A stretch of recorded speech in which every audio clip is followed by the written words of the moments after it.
बिस्मिल्लाहिर्रहमानिर्रहीम। अस्सलाम वालेकुम फर्स्ट ईयर। आज अपने चैप्टर नंबर 2 में एशलन और रेड्यूस एशलन फॉर्म बनानी सीखनी है, लेकिन उससे पहले रो और कॉलम ऑपरेशंस आपने सीखने हैं कि मैट्रिक्स आपको पास गिवन हो, उस पर आप रो और कॉलम ऑपरेशन किस तरह अप्लाई करते हो। अब सबसे पहले रो ऑपरेशन, ठीक है। रो ऑपरेशन आपके पास 3 ऑपरेशंस हैं जो आप अप्लाई करते हो, जो कि आपके पास कहलाते हैं एलिमेंट्री रो ऑपरेशन। इसी तरह कॉलम एलिमेंट्री कॉलम ऑपरेशन। और फर्स्ट उसमें यह है कि इंटरचेंजिंग ऑफ एनी 2 रोज, मतलब आप मैट्रिसेस में जो कोई भी सी 2 रो, या अगर कॉलम ऑपरेशन है तो कोई से दो जो कॉलम है आपस में इंटरचेंज कर सकते हो, ठीक है। फॉर एग्जांपल आपके पास एक मैट्रिक है 1 2 3 4 5 6 7 8 9। अगर आप कोई सी 2 रो, ठीक है, R1 और R2 को इंटरचेंज करना चाहते हो, या R2 R3 को इंटरचेंज, या R1 और R3 को इंटरचेंज करना चाहते हो, तो आप किस तरह इंटरचेंज करोगे। फॉर एग्जांपल आप R1 और R2 को इंटरचेंज करते हो तो उसके लिए आप सिंबल यूज़ करोगे R1 इंटरचेंज बाय R2, मतलब R1 को आपने इंटरचेंज कर देना है किससे, R2 से। तो R1 की जगह आपके पास R2 के एलिमेंट और R2 की जगह आपके पास कौन से एलिमेंट आ जाएंगे, R1 के। तो ये आपके पास क्या बन जाएगा, 4 5 6, उसके बाद 1 2 3 और 7 8 9 के इक्वल। उसके बाद सेकंड ऑपरेशन है कि आप किसी भी रो को नॉन ज़ीरो स्केलर एलिमेंट के साथ मल्टीप्लाई कर सकते हैं, मल्टीप्लाई बाय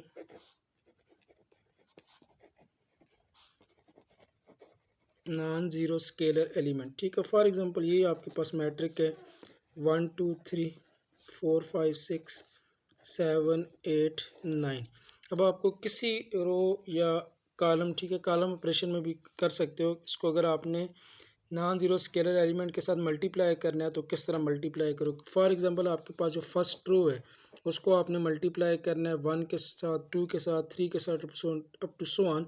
फॉर एग्जांपल 3 के साथ मल्टीप्लाई करते हो तो 3 टाइम ऑफ आपके पास क्या हो जाएगा, R1, मतलब जो R1 के एलिमेंट है उसको आप किसी भी नॉन ज़ीरो, मतलब R2 हो गया, R3, किसी भी रो को नॉन ज़ीरो स्केलर एलिमेंट के साथ मल्टीप्लाई कर सकते हो। फॉर एग्जांपल आपने 3R1 फाइंड करना है तो फर्स्ट रो है उसको आप 3 के साथ मल्टीप्लाई कर सकते हो। फर्स्ट रो को 3 के साथ मल्टीप्लाई करोगे तो ये आपके पास क्या आ जाएगा, 3 3 2 के साथ मल्टीप्लाई होगा 6, 3 3 के साथ मल्टीप्लाई हो जाएगा तो क्या हो जाएगा 9। इसी तरह 4 5 6 7 8 और क्या आ जाएगा 9 के इक्वल। मीन्स किसी भी रो को आप नॉन ज़ीरो स्केलर एलिमेंट के साथ मल्टीप्लाई कर सकते हो। नेक्स्ट आपके पास थर्ड ऑपरेशन है कि किसी भी रो को आप नॉन ज़ीरो स्केलर एलिमेंट के साथ मल्टीप्लाई करके किसी दूसरी रो में ऐड या सब्ट्रैक्ट कर सकते हैं। एडिशन ऑफ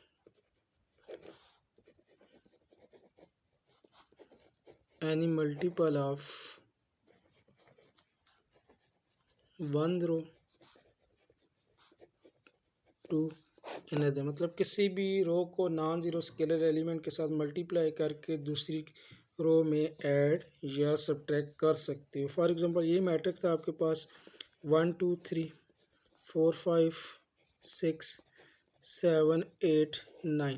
अब फॉर एग्जांपल आपने R2 में ऐड करना है 2 टाइम ऑफ R1, मतलब R2 plus 2 time of R1। तो सारी चेंजिंग किस में होगी, R2 में चेंजिंग होगी, R1 में कोई भी चेंजिंग आपने नहीं करनी। ऑपरेशन के R2 plus 2 time of R1, तो R1 के एलिमेंट उसी तरह रहेंगे 1 2 3। अब R2, ठीक है, यही प्रोसीजर आपने इधर भी करना है। तो R2 का पहला एलिमेंट किसके इक्वल है 4, उसके बाद प्लस 2 टाइम ऑफ R1 है तो R1 का पहला एलिमेंट किसके इक्वल आ जाएगा 1। इसी तरह R2 का सेकंड एलिमेंट 5, उसके बाद प्लस 2 टाइम ऑफ R1, तो 2 टाइम ऑफ R1 का एलिमेंट किसके इक्वल है 2 के इक्वल। उसके बाद R2 का third element 6 plus 2 time of R1 का थर्ड एलिमेंट किसके इक्वल है 3 के इक्वल, और 7 8 क्या आ जाएगा 9 के इक्वल। तो ये आपके पास एलिमेंट क्या बन जाएंगे 1 2 3, 4 2 टाइम ऑफ 1 तो 4 + 2 6 हो जाएगा। 5 2 टाइम ऑफ 2 4 + 5 9 2 × 3 6 + 6 12 के इक्वल और 7 8 9 के इक्वल। तो ये जो मैट्रिक आपके पास बन जाएगा ये आ जाएगा 1 2 3। नेक्स्ट ये आपके पास आ जाएगा 6, नेक्स्ट 9, नेक्स्ट 12 और 7 8 इंटू क्या आ जाएगा 9 के इक्वल आ जाएगा। नेक्स्ट आपके पास रो ऑपरेशन की बात है कि एचलन एंड रिड्यूस एचलन फॉर्म आपने किस तरह बनानी है बाय एलिमेंट्री रो ऑपरेशन या बाय एलिमेंट्री कॉलम ऑपरेशन। अब सबसे पहले देख लेते हैं कि एचलन फॉर्म से क्या मुराद है, कौन सी फॉर्म आपकी एचलन फॉर्म कहलाती है। अब ये मैट्रिक आपके पास गिवन है 1 2 3 4 5 6 7 8 9। ये जो एंट्रीज़ है इनको आप नाम देते हो मैन डायगोनल एंट्रीज़। अब एचलन फॉर्म आपके पास एक ऐसी फॉर्म होती है मैट्रिक्स की जिसमें ये जो डायगोनल एंट्रीज़ है इनके नीचे आपने सारे एलिमेंट्स जो है वो 0 0 बनाने होते हैं। जिस तरह आपके पास ये 4 7 इनको भी 0 कन्वर्ट करना है, 8 है इसको भी आपने क्या करना है 0 में कन्वर्ट। तो ऐसी फॉर्म जिसमें ये जो डायगोनल एंट्रीज़ है 1 5 9 बाकी जो एलिमेंट ये 2 3 6 इसी तरह रहेंगे, लेकिन ये जो फर्स्ट डायगोनल एंट्रीज है इसके नीचे जितने भी एलिमेंट है 2 एलिमेंट्स हैं इनको आप 0 0 कन्वर्ट कर दो। सेकंड डायगोनल एंट्री 5 है, इसके नीचे आपका जो एलिमेंट है ये भी किस में कन्वर्ट हो जाए 0 में कन्वर्ट हो जाए। तो ऐसी जो फॉर्म है मैट्रिक्स की वो आपके पास क्या कहलाती है एचलन फॉर्म। मीन जो आपके पास डायगोनल एंट्रीज है उनके नीचे तमाम एलिमेंट्स क्या हो जाए 0 0। किस तरह बनाने होते हैं ये आपने एलिमेंट्री रो या एलिमेंट्री कॉलम ऑपरेशन से नीचे सारे एलिमेंट्स आपने 0 बनाने होते। इसी तरह जो रेड्यूस एचलन फॉर्म है ठीक है मैट्रिक्स की ऐसी फॉर्म है जिसमें ये जो डायगोनल एंट्रीज़ है इसके ऊपर और नीचे सारे एलिमेंट्स आपने 0 बनाने हैं। तो वो फॉर्म आपके पास जो मैट्रिक की है उसको आप नाम देते हो रेड्यूस एचलन फॉर्म। ठीक है, फॉर एग्जांपल 1 0 0 0 5 6 0 5 0 इसके बाद 0 0 × 9 में ये जो डायगोनल एंट्रीज़ है इनके ऊपर और नीचे अगर आप सारे एलिमेंट 0 बना दो तो ये जो फॉर्म है आपके पास कहलाती है रेड्यूस एचलन फॉर्म। और डायगोनल एंट्रीज़ के नीचे तमाम अगर एलिमेंट 0 है तो ये आपके पास कहलाती है एचलन फॉर्म। नेक्स्ट आपके पास एक्सरसाइज 2.3 क्वेश्चन नंबर 1 है, कहते हैं reduce the following into indicated form. First part है मैट्रिक गिवन है 1 3 -1 2 1 4 एंड 3 4 -5। कहते हैं किसको आपने कन्वर्ट करना है एचलन फॉर्म में। एचलन फॉर्म से मुराद ये जो आपके पास डायगोनल एंट्रीज है इनके नीचे तमाम एलिमेंट्स आपने बनाने हैं 0। तो उसके लिए सबसे पहले आपके पास ये जो फर्स्ट डायगोनल एंट्री है 1 के नीचे दोनों एलिमेंट्स आपने क्या बनाने हैं 0। अब एक चीज़ याद रखनी है, जब फर्स्ट डायगोनल एंट्री के नीचे आपने सारे एलिमेंट 0 बनाने हैं तो उसके लिए जो फर्स्ट डायगोनल एंट्रीज़ है उनके नीचे 2 एलिमेंट्स है क्या आपने देखना है कि 1 के टेबल में ठीक है वो 2 और 3 आते हैं नहीं। ठीक है, 1 को 2 के साथ मल्टीप्लाई करो 2 आ सकता है, 1 को 3 के साथ 3 मल्टीप्लाई करो तो ये आपके पास 3 भी आ सकता है। मीन जब फर्स्ट जो डायगोनल एंट्रीज है उसके नीचे आप 0 0 बना सकते हो बगैर इसको 1 को चेंज किए किसी और एलिमेंट में। अब इसमें चेंज किस तरह करनी है, अब ये जो R2 का एलिमेंट है इसमें से आप 2 को माइनस कर दो तो ये 0 बन सकते हैं। मीन जो आपके पास R2 है -2 टाइम ऑफ R1, क्योंकि आप खुद से तो 2 ऐड नहीं सब्ट्रैक्ट नहीं कर सकते तो आपने क्या करना है ये फर्स्ट रो जो है इसको 2 के साथ मल्टीप्लाई करना है और R2 में से क्या कर देना है माइनस कर देना है। तो ये एलिमेंट आपका क्या बन जाएगा 0 बन सकता है। तो आपके पास क्या आ जाएगा 1 3 -1। अब R2 -2 टाइम ऑफ R1, तो R2 का पहला एलिमेंट 2 -2 टाइम ऑफ R1 है तो R1 का पहला एलिमेंट क्या आ जाएगा 1 के इक्वल। इसी तरह R2 का second element 1 -2 time of R1 का सेकंड एलिमेंट 3। इसी तरह R2 का third element 4 -2 time of R1 का थर्ड एलिमेंट किसके इक्वल आ जाएगा -1 के इक्वल। अब उसके बाद ये जो 3 है इस पर भी आपने 0 बनाना है तो उसके लिए आप रो ऑपरेशन क्या करोगे R3 -3 time of R1, R3 -3 time of R1 करोगे तो 3 -3 0 बन सकता है। तो क्या आ जाएगा आपके पास 3 माइनस ठीक है R3 का एलिमेंट 3 -3 टाइम ऑफ R1 का पहला एलिमेंट किसके इक्वल आ जाएगा 1 के इक्वल। इसी तरह R3 का second element 4 -3 time of R1 का सेकंड एलिमेंट 3।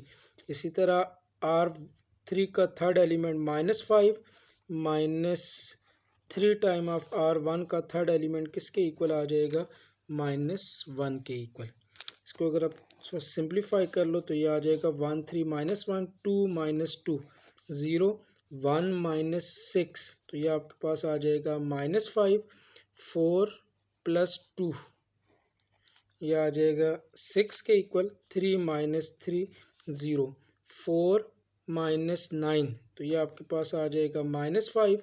उसके बाद -5 + 3, किसके इक्वल आ जाएगा, -2 के इक्वल। अब ये जो फर्स्ट डायगोनल एंट्री है इसके नीचे दोनों एलिमेंट्स आपके कन्वर्ट हो गए किस में, 0 0 में। उसके बाद जो सेकंड डायगोनल एंट्री है -5, अब उसके नीचे आपने बनाना है 0। अब 5 के टेबल में 5 आता है तो इसका मतलब है इधर आप आसानी से 0 बना सकते हो, लेकिन बाज़ दफ़ा इस तरह होता है कि ये जो एंट्रीज़ है फॉर एग्जांपल ये -5 ही होती, नीचे -5 के बजाय फॉर एग्जांपल 6 या कोई और एलिमेंट है।